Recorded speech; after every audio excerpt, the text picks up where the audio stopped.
भारत के लोकतंत्र में गांव की एक स्थिति बड़ी जरूरी होती है।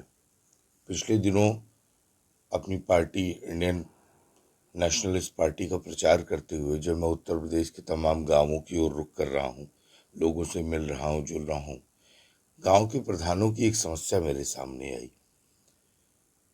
ग्राम प्रधान को उत्तर प्रदेश सरकार या कह ले पंचायती राज व्यवस्था में सिर्फ उसके खर्च के लिए 3,500 रुपये मासिक दिया जाता है, जिसको आप खर्च समझ लें, वेतन समझ लें, मजदूरी समझ लें।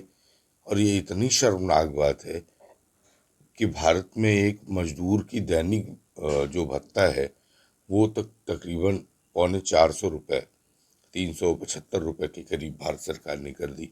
उतना भी हम अपने ग्राम प्रधान को नहीं दे रहे हैं, जो लोकतंत्र में सबसे उपलब्ध हमारा नेतृत्व है। 1 करोड़ से ज्यादा का वो कार्य कर रहा है गांव में, और उसके लिए खर्च के लिए उसे सिर्फ 120 रुपये दिए जाते हैं। वो क्यों कार्य करेगा ईमानदारी से, कैसे कार्य करेगा ईमानदारी से, ये तो बात का विषय है। लेकिन एक ग्राम प्रधान को इतना कम पैसा दिया जाना ये अच्छी बात नहीं है, लोकतंत्र के लिए अच्छी बात नहीं है। उसके पास एक सहायक होना चाहिए, उसके पास वो तमाम इक्विपमेंट्स होने चाहिए जो कि एक डेवलप होती कंट्री के लिए आवश्यक हों। पार्टी के स्तर पर हमने जब लोगों से बात की तो मैंने इस बात को संकल्प किया। हमारी पार्टी इंडियन नेशनलिस्ट पार्टी, जो कि सवर्णों की पार्टी है, सत्ता में जब भी आए, जिसके भी समर्थन से आए या हमारे समर्थन से भी कोई आए, ग्राम सभा के प्रधान की तनख्वाह कम से कम एक गैजेटेड अधिकारी के बराबर होनी चाहिए।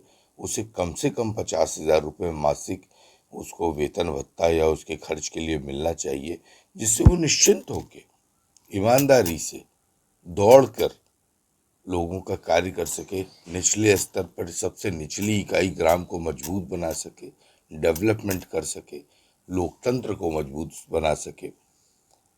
इस संकल्प के साथ में अब मैं गांवों में जा रहा हूँ, लोग, हमारे पार्टी के लोग गांवों में जा रहे हैं कि ग्राम प्रधान को 50,000 रुपया सैलरी, उसके सहायक को कम से कम 15,000 रुपये सैलरी महीने में मिल ही चाहिए, जिससे वो निश्चिंत होकर अपने कार्य को कर सके, लोकतंत्र को मजबूत करे और साथ ही साथ वो लोगों की सेवा कर सके, निर्भीक और आर्थिक विपन्नता के साथ नहीं, आर्थिक सुदृढ़ता के साथ में।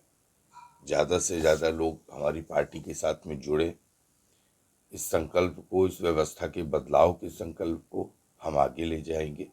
और आपके पास भी कोई विचार हो तो हमें ज़रूर बताएं, उसे पार्टी के मेमोरेंडम में हम लगाएंगे। उसके साथ में ही हम चुनाव में जाएंगे। 27 में उत्तर प्रदेश का चुनाव है। सवर्णों को ये बताना है कि नेतृत्व की कमी नहीं है, विकल्पों की कमी नहीं है, सवर्ण कमजोर नहीं है। धन्यवाद। इंडियन नेशनल पार्टी की ओर से आशुतोष तिवारी।